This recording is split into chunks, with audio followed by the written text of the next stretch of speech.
soi, le podcast pour ceux qui façonnent leur vie. Je suis contente de vous retrouver aujourd'hui. C'est pas la grande forme, je vais être honnête. La fin d'année approche, ça y est, on est dans le mois de Noël. Un mois de fin d'année pour ma part côté boulot qui est assez dense et intense, et aussi un mois de remise en question où je vous avoue que la semaine dernière par exemple j'avais envie de tout envoyer balader. Clairement j'étais en mode j'en ai marre, franchement tout me saoule, j'avais vraiment envie d'arrêter. Et ça faisait longtemps que ça m'était pas arrivé, ça m'a rappelé en fait la dernière fois que j'ai vécu ça, c'est quand j'ai changé de travail, ou entre guillemets quand je me suis lancée en freelance. Et là en fait je sens que j'ai besoin d'un renouveau, de mettre les bases, de clarifier tout ça et de m'affirmer un peu plus. 2018 sera clairement l'année de l'affirmation de soi. Si je vous parle de ça aujourd'hui, c'est parce que je suis quelqu'un qui se lasse très vite, qui a besoin aussi de s'imposer. Alors, c'est très bizarre parce que je suis quelqu'un de plutôt extraverti, et qui dit extraverti ne veut pas forcément dire quelqu'un qui s'affirme beaucoup. L'affirmation de soi, chez moi, c'est un point dont j'ai besoin plutôt on va dire, d'améliorer, que j'ai du mal à articuler, et c'est comme ça en fait que je me fais complètement bouffer.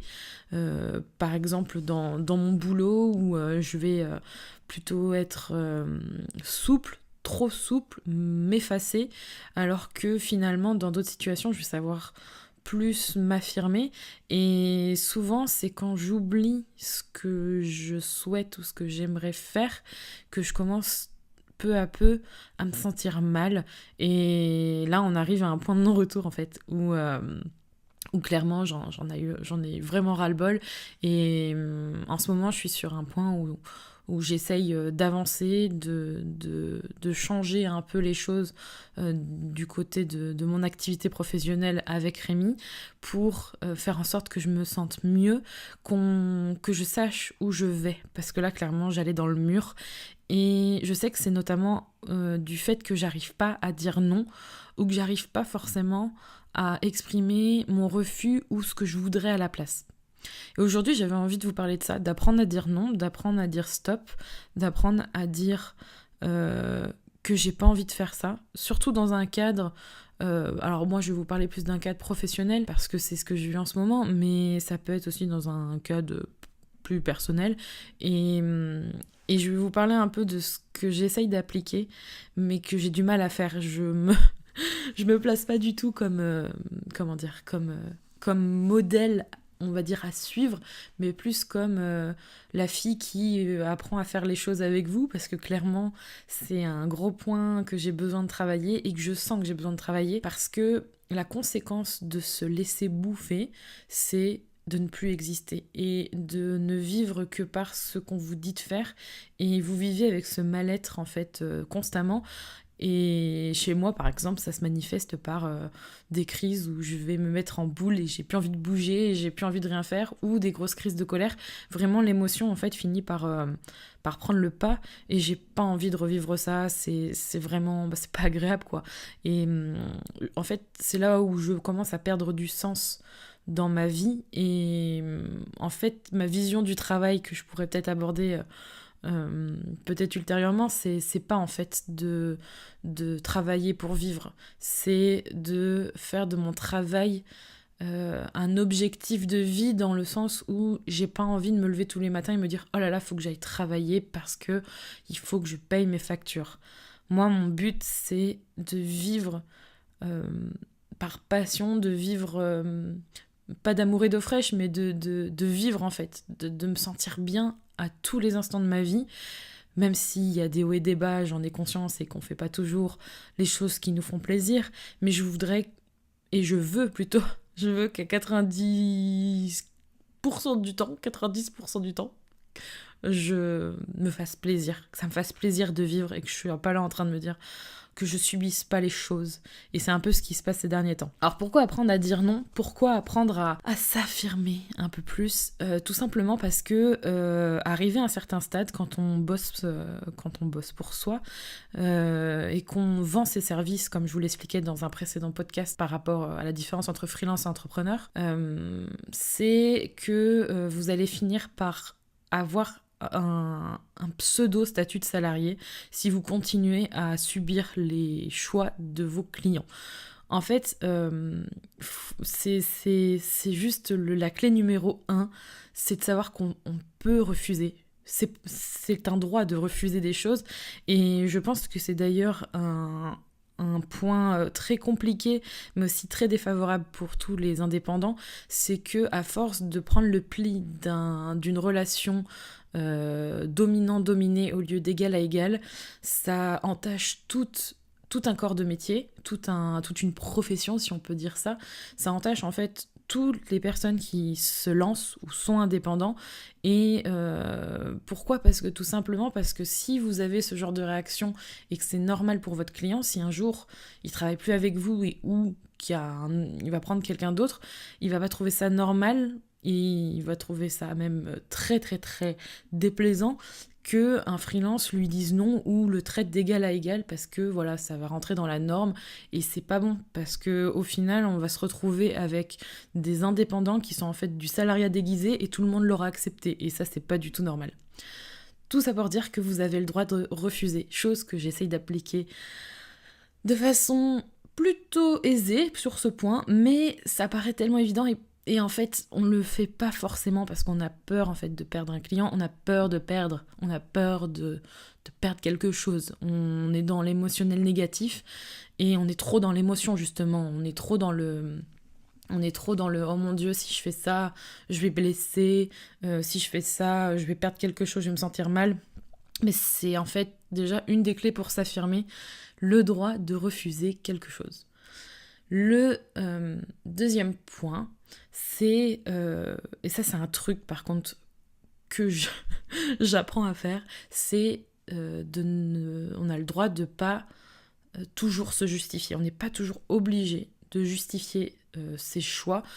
C'est-à-dire que si vous dites non, vous n'êtes pas obligé de tout le temps dire voilà, je dis non parce que... Non, voilà, vous dites non parce que c'est comme ça et vous n'êtes pas obligé de vous expliquer voilà, de long en large et en travers.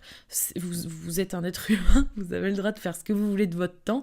Et ça, c'est une chose par contre que j'ai du mal parce que j'ai l'impression que je dois tout le temps faire valoir mes droits, en fait, comme si je devais forcément me justifier.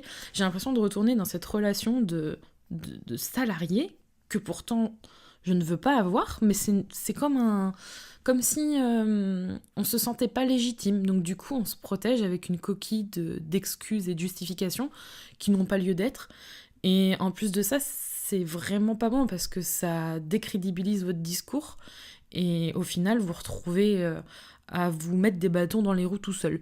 C'est très bête, mais ça arrive souvent. L'autre point, c'est de ne pas aller dans l'agression et parler plutôt de vous plutôt que de la personne en face. Utiliser le je, utiliser comment dire, je trouve que, je pense que c'est plutôt mieux de faire comme ça, ou au lieu de pourquoi vous n'avez pas fait ça, voilà, ne pas être dans l'agression, dans le ton direct. Et surtout, je trouve que quand on utilise le je, ça permet déjà de poser son discours, d'être plus affirmé et de recentrer un peu les idées et peut-être vos émotions en disant voilà, je voudrais faire ça.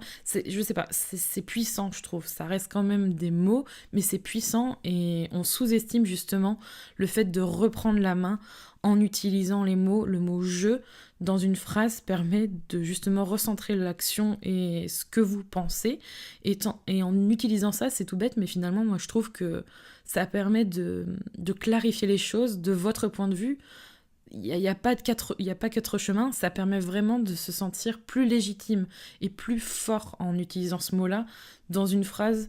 C'est fou. Bon, moi, en tout cas, justement, j'essaye de le faire de plus en plus. Et je trouve que ça permet d'apaiser le discours, de ne pas aller justement à la confrontation, même si vous ne contrôlez pas la personne qui est en face de vous, mais ça permet de relativiser, de faire en sorte d'apaiser déjà les choses en amont.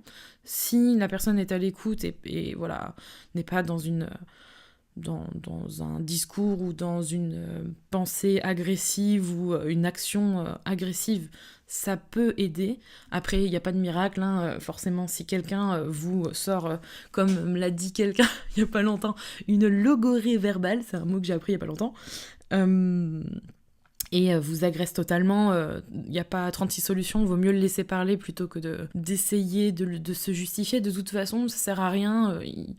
La personne qui vous balance 56 000 choses ou 56 000 idées, phrases à la minute, l'interrompre ne sert à rien, et ça c'est pareil.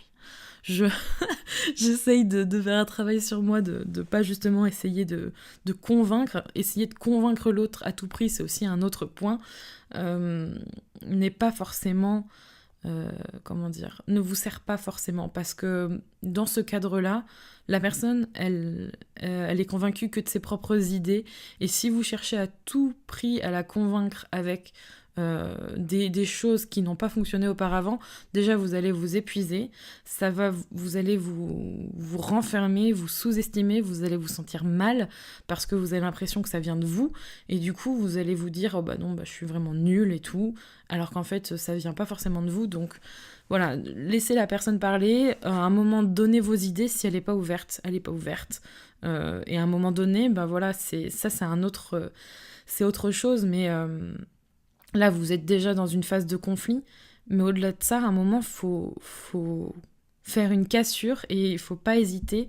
Si vous voyez que ça va pas aller, en fait, que vous n'allez pas trouver de compromis, et que ce ne sera pas une relation d'égal à égal, ça c'est super important. À un moment donné, il faut savoir lâcher prise. Et ça, c'est le dernier point, c'est lâcher prise quand ce n'est plus possible. Parce que vous affirmer, ce n'est pas vous détruire, et ça, je l'ai vécu il y a 1 an et demi. Si vous cherchez à tout prix à essayer de faire changer les choses, mais que ça ne passe pas parce que vous avez essayé 36 000 solutions, tout ce que je viens de vous dire, et plus encore, ça ne sert à rien, vous allez vous épuiser. Et qu'est-ce que vous allez y gagner ? Eh bien... que de la merde, soyons clairs.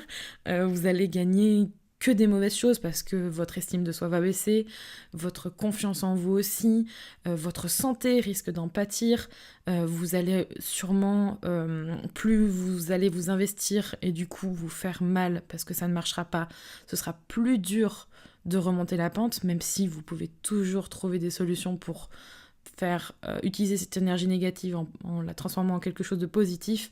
Mais si déjà tout ça vous le subissez et que vous attendez très longtemps avant de faire la cassure bien nette, parce que c'est ce qui fait peur et c'est ce qui fait mal, mais c'est comme un j'allais dire c'est comme un piercing, mais ça va pas parler à tout le monde, mais il vaut mieux que ça fasse mal une fois rapidement et qu'on passe à autre chose et que ça aille beaucoup mieux, plutôt que ça fasse mal super longtemps et que vous mettiez du temps à vous en remettre après, parce que vous avez tellement subi physiquement et mentalement, ça vaut vraiment pas le coup. Apprendre à dire non, c'est donc apprendre à dire non à ce qui vous fait mal. Ça prend plein de formes, et moi en ce moment j'essaye vraiment d'apprendre à dire non aux choses qui me font mal.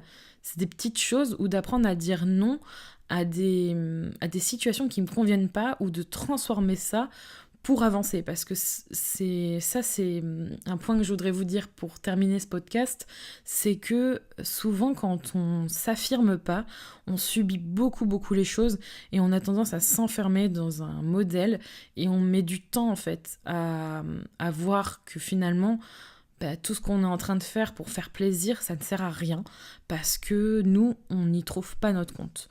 Et c'est un peu en ce moment ce que je vis sur certains plans, et si je ne passe pas à l'action, si je fais pas en sorte de sortir de ce cercle vicieux, je vais y rester. Et si j'y reste, je serai pas bien. Donc c'est clair, si je ne sors pas de ce cercle et que je ne le brise pas d'une certaine manière, je vais y rester. Donc j'ai 2 choix, y rester dans ce cercle, ou casser ce cercle vicieux avec des actions précises suivant ce que je suis en train de vivre en ce moment, et faire en sorte de changer les choses pour le meilleur, même si ça veut dire prendre des risques, même si ça veut dire, et c'est toujours un risque d'ailleurs, même si ça veut dire y perdre au change, mais si j'y perds un peu, qu'est-ce que je vais gagner derrière ? Sûrement beaucoup mieux quand j'y pense. On y perd peut-être un peu, mais on y gagne sûrement beaucoup. Voilà, c'était un petit podcast un peu en désordre. On avance pas mal dans les épisodes des podcasts de Être Soi. Je tenais à vous remercier à la fin de ce podcast en vous disant merci du fond du cœur d'être là, ça me fait super plaisir. N'hésitez pas à partager ce podcast, à le noter sur iTunes Podcast ou sur toute autre plateforme qui vous plaira. Et n'hésitez pas à me dire en commentaire sur la plateforme qui vous plaît également ce que vous en pensez, un retour sur ce podcast ou d'autres idées qui vous plairaient d'être abordées dans Être Soi. Je vous dis à bientôt, en attendant, prenez soin de vous.